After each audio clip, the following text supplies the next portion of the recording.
2 days ago, I had the utter misfortune of reading this Huffington Post article. Meltdown. Iowa unable to deliver caucus results. The Iowa Democratic Party said it was doing quality control to ensure all of the results were correct. Now, before we jump into this here, there is this CBS interview that I would like you to see. The Iowa Democratic Party is releasing more results from Monday night's caucuses showing Pete Buttigieg and Senator Bernie Sanders leading the field. The delayed release of the caucus results has sparked concerns that the top candidates won't receive polling bumps seen in previous election cycles. Brianna Joy Gray joins me now from Washington. She is the National Press Secretary for Bernie Sanders' presidential campaign. Thank you so much for being with us. Thank you for having me. How is the campaign feeling about what we've been seeing out of Iowa so far? We're enormously gratified to see that all of the activism that we've seen in the state, that all of the energy, all the volunteers that have flown in from across the country to help have yielded results insofar as that Bernie Sanders is #1 in the popular vote in Iowa. That is the metric that we have been talking about since 2016, the metric that I think best reflects the energy on the ground in Iowa, and it's that energy that we are hoping to ride into New Hampshire in about a week. Oh, I want to play a little bit of what former Mayor Pete Buttigieg said Monday night before any results had been released. Let's listen to that. So we don't know all the results, but we know by the time it's all said and done, Iowa, you have shocked the nation. By all indications, we are going on to New Hampshire victorious. How did the Sanders campaign view that statement on Monday night? Look, I think you have to respect the voters, every single voter that came out and tried to caucus, right? So, for example, we haven't seen any tallies from any of the satellite caucuses. And we know that satellite caucuses are caucuses in which immigrant populations, minority populations, first-time voters are overrepresented. Those are the groups that disproportionately vote for Bernie Sanders. And those are also the groups that really need to feel like there is a lot of faith and confidence in this process. We don't want the people who we've been talking to, who we've been convincing that it matters to come out, right? We've had to have conversations with folks who don't normally see themselves represented and don't normally understand that their vote actually can yield a good result and a material result for their lives. Now they're being told that before their votes are even counted, that someone else is claiming victory, especially in light of the fact that Bernie Sanders still leads in the popular vote and we don't know what the actual outcome is going to be. It feels a little premature. Is it disappointing, though, that at this point, it appears anyway, Pete Buttigieg has more state delegate equivalents?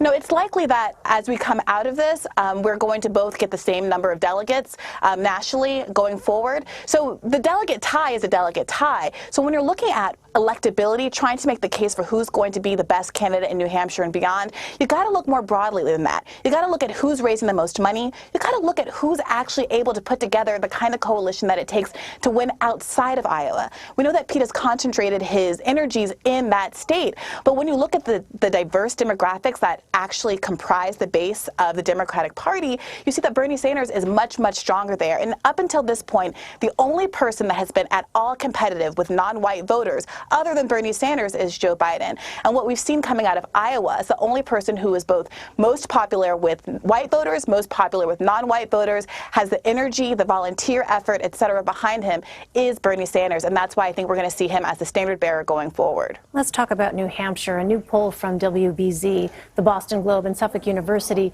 has Senator Sanders in first place. How does Senator Sanders plan to hold on to his lead until next week's primary?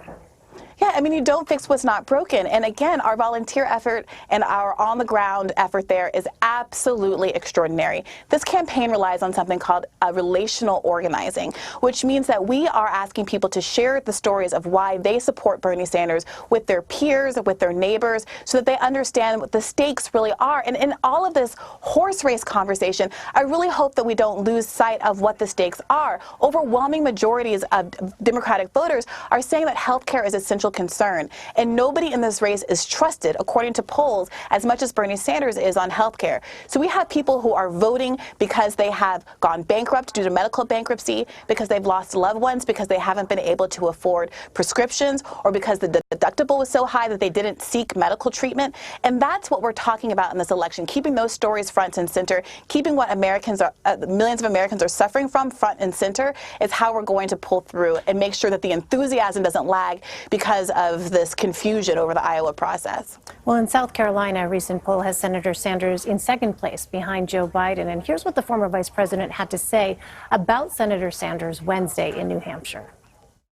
But if Senator Sanders is a nominee for the party, every Democrat in America up and down the ballot, in blue states, red states, purple states, it's easy districts and competitive ones, every Democrat will have to carry the label Senator Sanders has chosen for himself.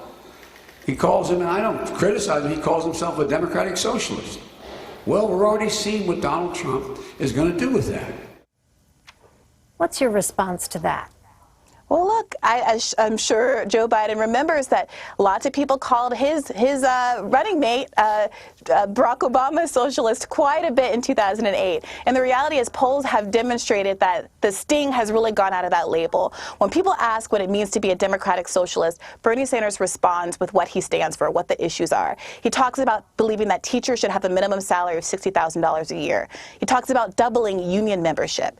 He talks about the fact that in America, the wealthiest country in the history of the world, we shouldn't be paying twice as much for health care as other similarly industrialized countries and not getting even half of the results, right? So when we talk about those issues, voters routinely say, hey, I'm not sure about those labels, but I'm sure about Bernie Sanders. He ranks as one of the most trusted politicians in America, the most liked, senator with the highest favorables. And that's what people are looking to when they're making those kinds of decisions. Who can I trust with my life and my livelihood come November? Brianna Joy Gray. Brianna, thank you very much for your time. Thank you. I thought she did a very good job in that interview. She was very straightforward. The interviewer didn't really have anything to really try to anything that was really tangible to attack Bernie on.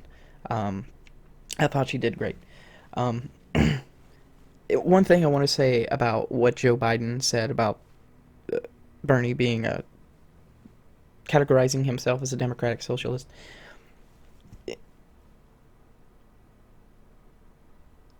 I don't know if he realizes this, but Trump is afraid of Bernie Sanders. Trump knows what it's like to be in debt. Bernie Sanders wants to get rid of your debt. He wants to get rid of everyone's debt. Medical debt, student loan debt. It's a very good bridge to sell. And he knows that it's difficult for him to go after Bernie. He backed out of a debate between him and Bernie back in 2016.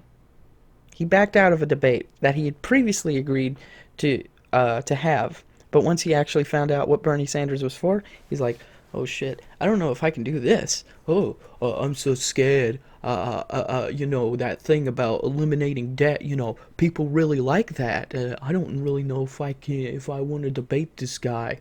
He'll tear my asshole apart. So, that pisses me off. What is Trump going to do about Bernie being a democratic socialist? Oh, he's gonna go crazy Bernie. Crazy Bernie. Meanwhile, Bernie Sanders will be sitting there going, yeah, anyway, people are dying. People are dying of, not being able to receive adequate health care. People are going bankrupt because they can't afford the student loans. People are homeless. Crazy Bernie. Crazy Bernie. Crazy Bernie. Whatever. That's what Trump is going to do with Bernie's Democratic Socialist title. He's going to call him crazy.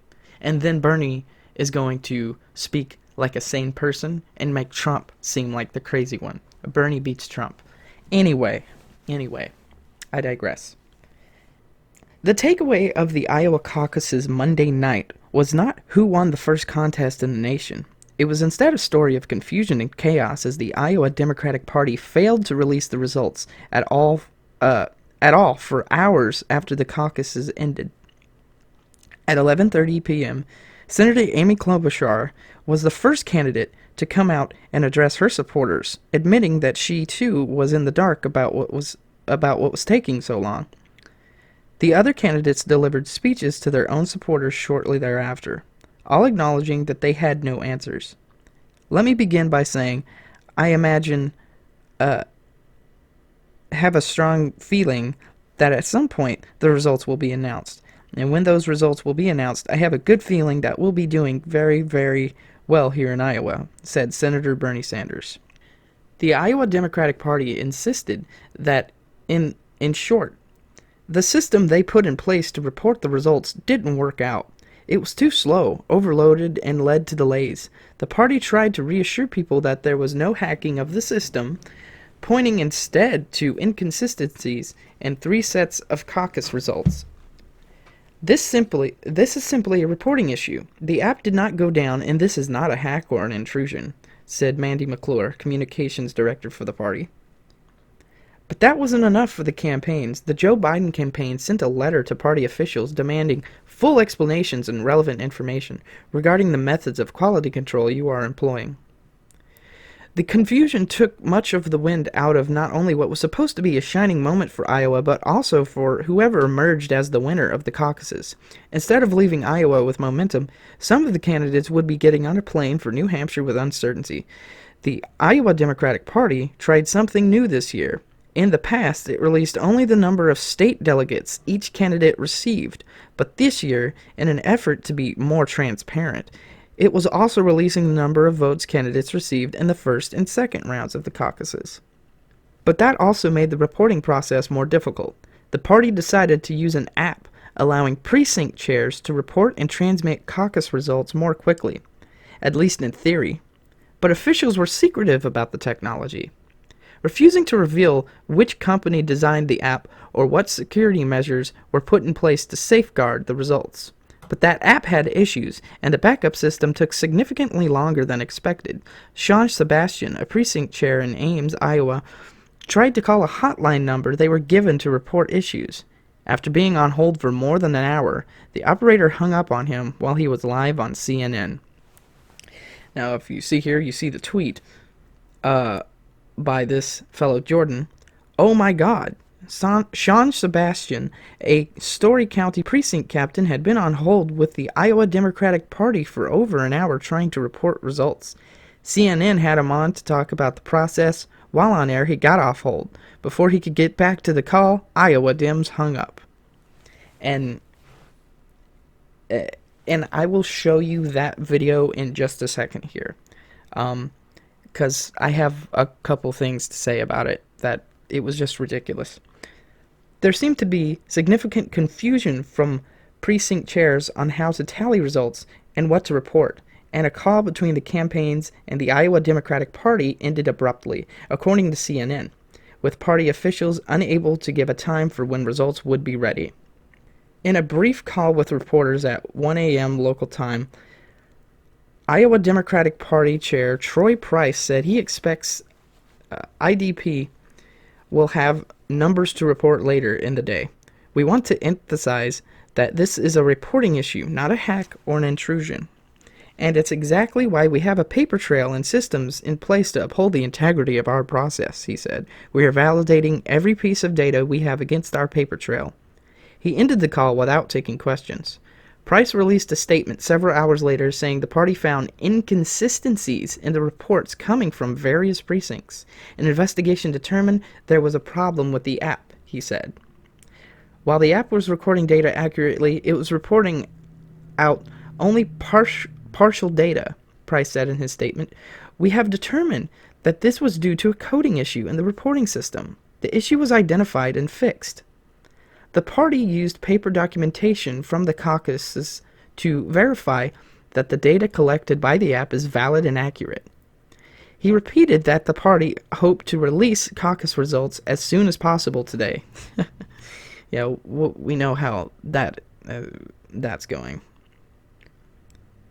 The absence of verified data left a void that the campaigns rushed to fill. The campaign of former South Bend, Indiana Mayor Pete Buttigieg declared victory, claiming that its data on the results in 77% of the precincts showed it exceeding pre-caucus projections of a tie by 8 percentage points.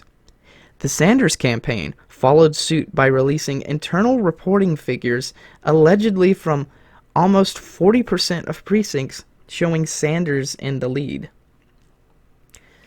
Now, I want to take you to this poll from DesMoinesRegister.com. And this is what the poll is. Bernie Sanders rides enthusiasm to top, showing in latest Iowa poll. Now, this is from January 10th. This is weeks before this caucus debacle. This is before this happened. Weeks before. For the first time in his two-cycle pursuit of the Democratic presidential nomination, and at about the best time for such a peak, U.S. Senator Bernie Sanders leads the Des Moines Register CNN Mediacom Iowa poll. The senator from Vermont is the top choice of 20% of likely Democratic caucus goers, according to the poll by Seltzer and Company. That places him 3 percentage points ahead of Elizabeth Warren, 4 points ahead of Pete Buttigieg, and 5 points ahead of Joe Biden. No other candidate has double-digit support. This poll also brings his highest favorability rating since June. 66% of likely Democratic caucus goers have favorable feelings towards him versus 29% with unfavorable feelings. That's an 11-point increase in net favorability since the November Iowa poll. He keeps his locked-in, enthusiastic base of support a clear advantage over the leading candidates. 49% of his supporters say they're extremely enthusiastic to caucus for him, 17 percentage points higher than the share for his closest rival, Warren. And in what pollster J. Ann Seltzer calls his best number of the poll, 59% of his supporters say their mind is made up. Warren is once again next at 48%. For real, he could win the caucuses, Seltzer said. His supporters are more committed and more entrenched. The poll conducted January 2nd through 8th surveyed 701 likely Democratic caucus goers and has a margin of error of plus or minus 3.7 percentage points. His peaks come with valleys, however.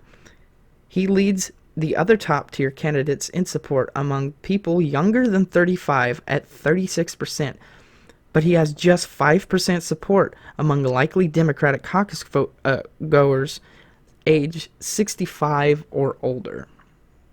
His support also divides along economic and education fault lines. He leads the field in support from those with less than a college degree, 29%, compared to 14% from those with college degrees or higher. His support registers at 28% among those with incomes under $70,000. I'm guessing $70,000 a month. But just 15% among those earning $70,000 or more. Another cautionary sign, Buttigieg and Warren have larger footprints. Adding together those who name each of them as their first or second choice or are actively considering them, that means he has less room to add supporters. He's more polarizing, Seltzer said, so it will be up to campaign staff to get his people to show on caucus night in order to turn his potential into reality come February. And we know that a lot of volunteers showed up to help Bernie caucus in Iowa.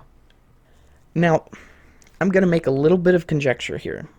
Do I know for a fact that there was malice involved and that there was some nefarious actions being done to hold back results?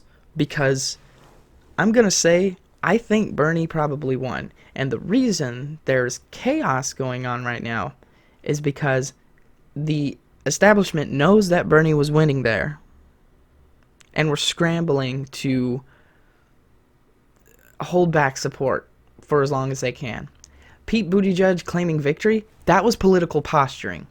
That's his playbook. He's Obama 2.0. He knows how to speak, and he knows how to play politics, but he also knows how to lie. And that's what I think Pete was doing. There's reporting that Pete Buttigieg helped fund this voting app. People, I don't understand why they couldn't just count the votes, like, manually. Like, 1, 2, 3, 4. Like, people have been having elections for years without the need for this electronic automation, these systems now, for being more accurate. I think this is a clusterfuck, and I think the reason this is a clusterfuck is because Bernie was winning, and they didn't want to admit that. And they wanted to the media wanted to boost up Buttigieg as much as they could. And when it finally comes out that Bernie actually won, it'll be a fart in the wind, and they'll move on to the next story and forget all about it. They'll commit 10 seconds of news coverage to saying that, oh yeah, by the way, Bernie won. Anyway, how about that Amy Klobuchar and Elizabeth Warren, and how's Pete Buttigieg doing, That's what's probably going to happen. So that's my conjecture. I think Bernie Sanders was winning, and I think they were scrambling to just commit their fuckery, as they usually do. Let me continue. The Iowa poll conducted January 2nd through 8th, 2020 for the Des Moines Register, CNN, and Mediacom by self-serving company of Des Moines is based on telephone interviews with 3,131 registered voters in Iowa, including 701 who say they will definitely or probably attend the 2020 Democratic caucuses. Interviewers with Quantel Research contacted randomly selected active voters from the Iowa Secretary of State's voter registration list by telephone. The sample was supplemented with additional phone number hookups. Interviews were administered in English. Responses for all registered voters were adjusted by age and congressional district to reflect their proportions among active voters in the list. Questions based on the sample of 701 voters likely to attend the 2020 Iowa Democratic caucuses have a maximum margin of error of plus or minus 3.7 percentage points.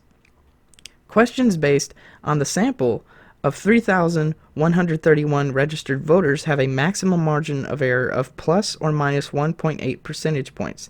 This means that if this survey were repeated using the same questions and the same methodology 19 times out of 20, the findings would not vary from the true population value by more than plus or minus 3.7 or 1.8 percentage points, respectively.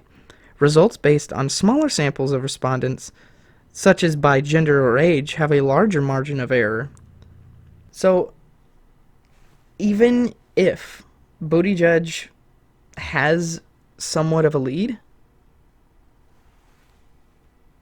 how many people did they not interview that would have gone for Pete Buttigieg or Elizabeth Warren? I don't think Buttigieg is in front of Bernie. I think Bernie is in front of Buttigieg. And I think that will come out, and we'll see when we see. Now here we're going to watch this CNN phone interview with the precinct chair in Ames, who was trying to contact the Iowa Democratic Party to ask them about the results. Sean. Well, Wolf, I have been on hold for over an hour with the Iowa Democratic Party. They tried to, I think, promote an app to report the results. The app, by all accounts, just doesn't work. So we've been recommended to call into the hotline, and the hotline has not been responsive. Have you gotten any explanation, Sean? Sean, have you gotten any explanation at all as to what's going on? No, I have not. No. I'm just waiting on hold and doing my best to report the results from my precinct. What are you hearing? I know you're listening to a conversation from the Iowa Democratic Party. So this is a real coincidence, Wolf. I just got off hold just now, so I've got to get off the phone to report the results. All right, go ahead and report your results. Can we listen in as you report them, Sean? Yep. All right, cool. let's listen. All right. Okay, hi. Hello? They hung up on me. They hung up on me. Okay, I've got to get back in line on hold. Oh. They just hung up. It's so frustrating indeed. Sean, we're going to stay in close touch with you. Sean Sebastian from...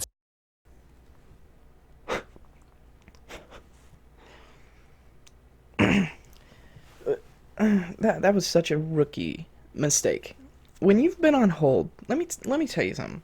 And I know a little bit about being on hold.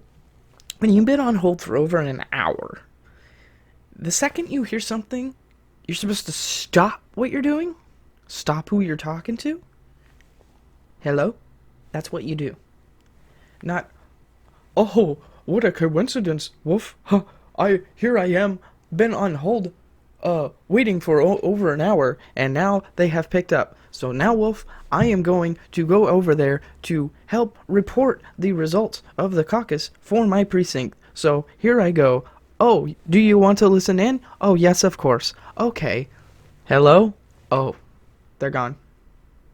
Bro, you took like 10 seconds to do what should have took you less, like 2.3 seconds.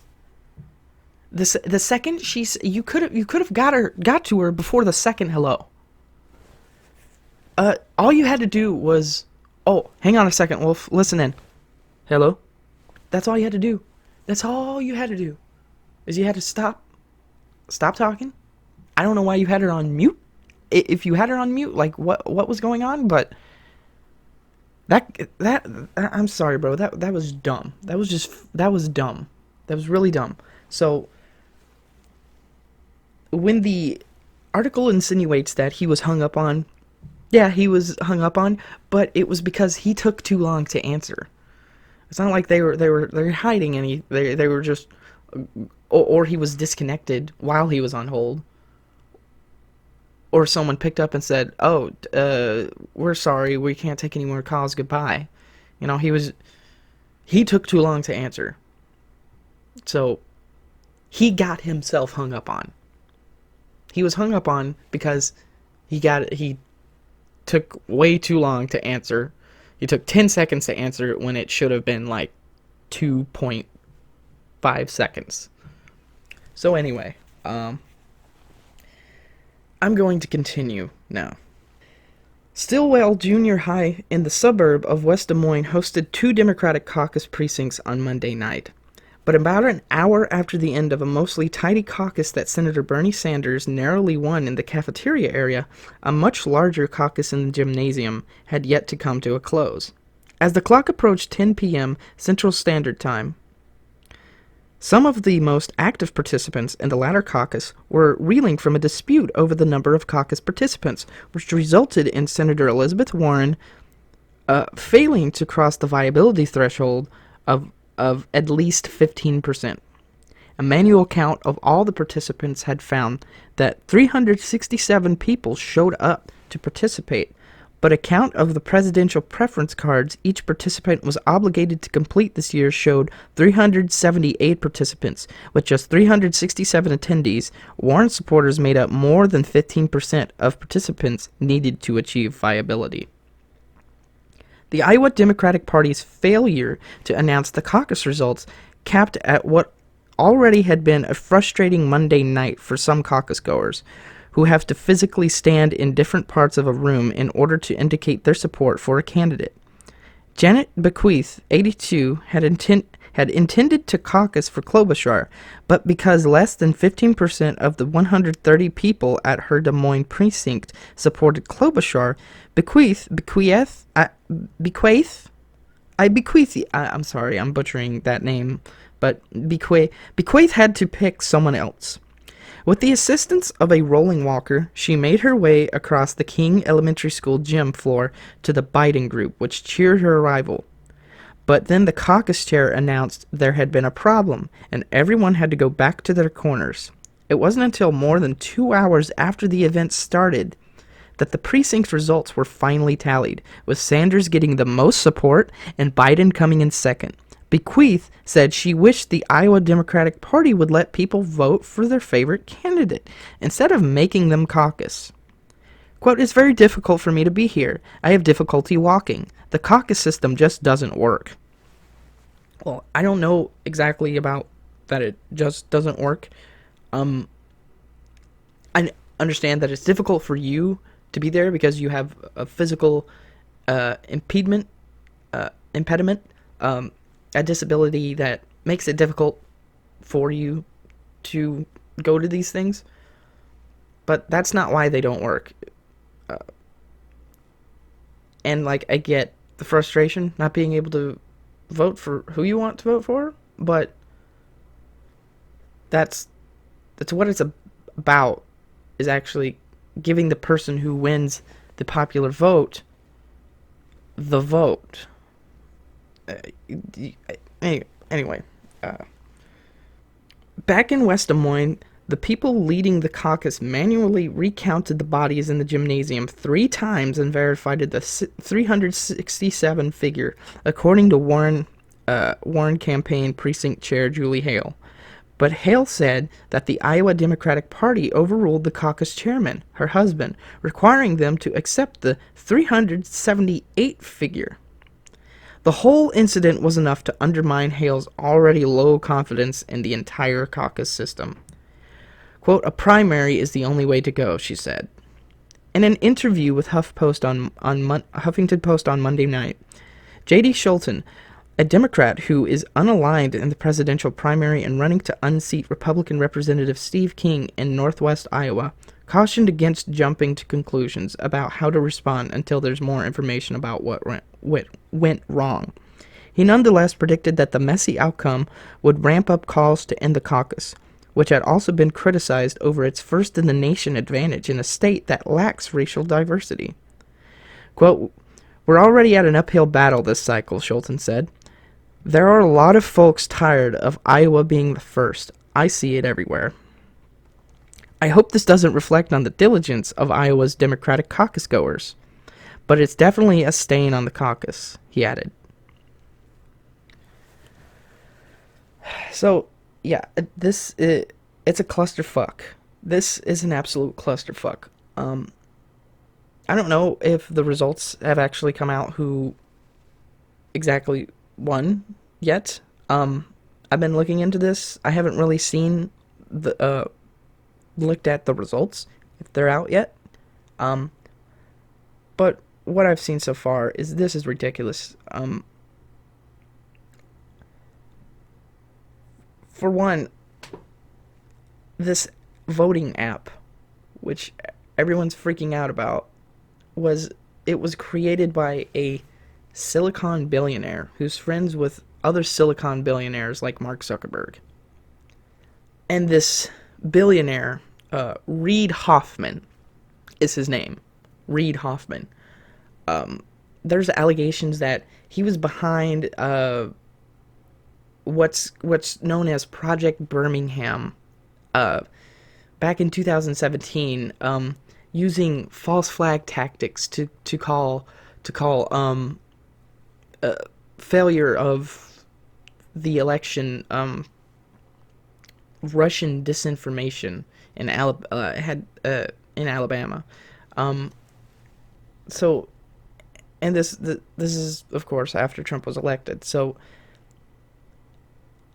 I don't believe that people just suck at their jobs. Maybe people just suck at their jobs, and that's why everything is in chaos right now.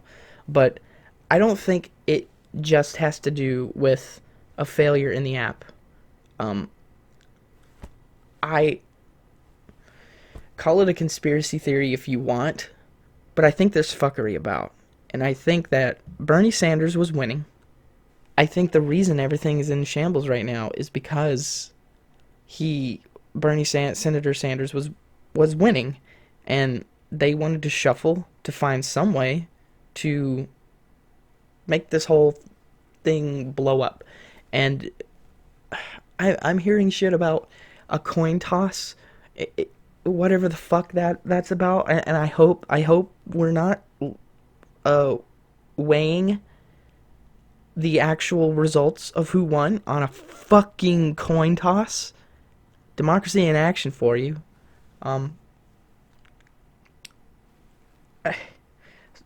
Yeah, and I know some people might say, well, pff, this isn't a conspiracy to rig everything. This is just your failed democracy.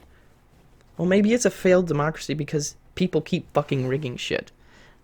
It's okay to call out the reasons why why democracy is failing. Is because people with a fuck ton of money or people who have friends are fucking about and making shit up and fucking with the election numbers, with the votes.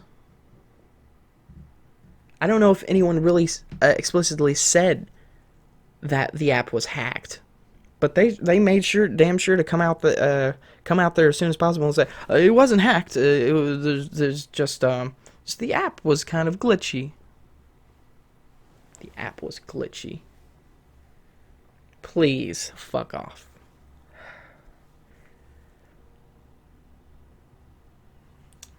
Bernie Sanders wins in virtually every exit poll. Bernie Sanders was polling higher than the other candidates weeks before this. So I think there's DNC fuckery about.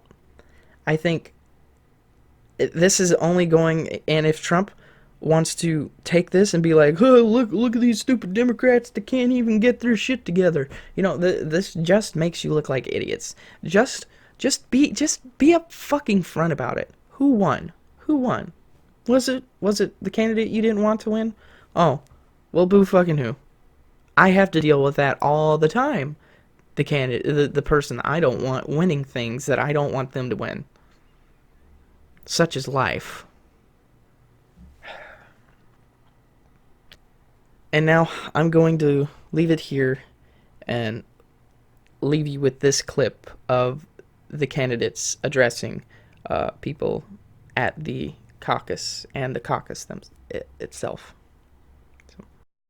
So we don't know all the results.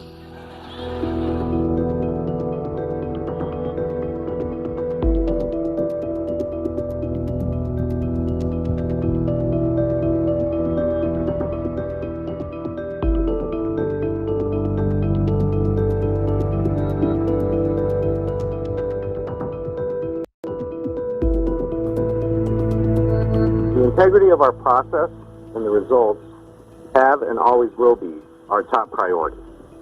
At this point, the IDP is manually verifying all precinct results.